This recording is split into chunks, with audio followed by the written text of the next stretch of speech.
Sanibonani molweni abusheni. Kule weekend yange-18 next weekend ngizobe ngiseKatlehong. Ngicela ukuyicacisa lento ukuthi ngifuna kakhulukazi abantu abagulayo. Ngiyobe ngiusebenzisa uvaseline. Ngiyobe ngisebenzisa amanzi, ngiyobe ngisebenzisa ama-drips, kodwa ama-drips onke are-discounted. Ngiyobe ngisebenzisa uhandshake. So ke if evuzazi ukuba uyagula, iyona product leyo esiyobe siyisebenzisa. Uzothenga leyo product leyo, uthandazelwe, and uyiphathe ivasi lapho yakho nje encane. Kusenokwenzeka ngikuthinte ngamanzi, kusenokwenzeka ngikufake ebhavini ngikugeze. Kodwa konke kuqala ku-150 ukuya ngale ngaphambili. Uma niba ningi kakhulu, siyoqala ngoLwesihlanu, uMgqibelo, iSonto, depending ngenumber. So ke ekliniki bazanikeza insuku ukuthi wena uzanganazi insuku, wena uzanganazi insuku, wena uzanganazi insuku. Uma ukuthi mhlambe sodinga 2 days, siyosebenza Saturday and Sunday.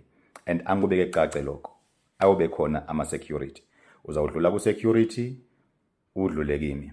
Uma ngabe bekuskena, cela kungakwethusi lokho. Angifuni bekhona umuntu uzothi hey sizunyiwe, ibhamu ziyobe zikhona. Angubeke kulo kanye lokho. So umuntu odinga udokotela ongakwazi ukuphefumula, ngicela ningamlethi akaye kudokotela ngoba ngizobe nginayo ambulance ezongibackup lapha lapho. Ngifuna umuntu wena oshawe stroke, oshawe stroke. It's a must ukuba i-drip uyithathe. Enekhumbulani ma-South Africa ukuthi le drip engikhuluma ngayo ngiyayithenga. Laba abanenkinga nezinto engiyithengayo nginivezele zona, banenkinga ngamafutha, bathi amafutha ngithi awami kodwa ngiyawathenga. Even ne-drip ngiyayithenga. So akukho la ngisephutheni khona in terms of umthetho, akuyona i-drip yenziwa yimi. Singabokuqala emhlabeni wonke jikelele ukuthi sithi i-drip iyalwa nenyoka, i-drip iyalwa nobuthakathi, i-drip iyalwa nama-spiritual husband. Mawufake i-drip awusazowulaleka easy kanjalo.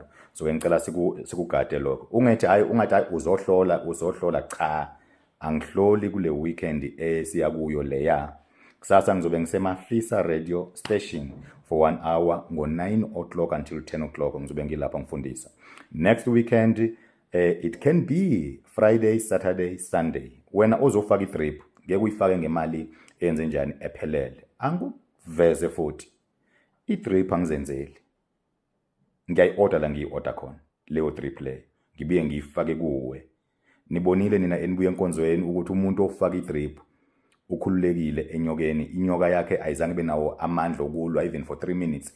In 2 minutes bese ifile le nto leya ngendaba yani ngenxa ye drip. So ke angifune disorder eKatlehong. Ngifuna yonke into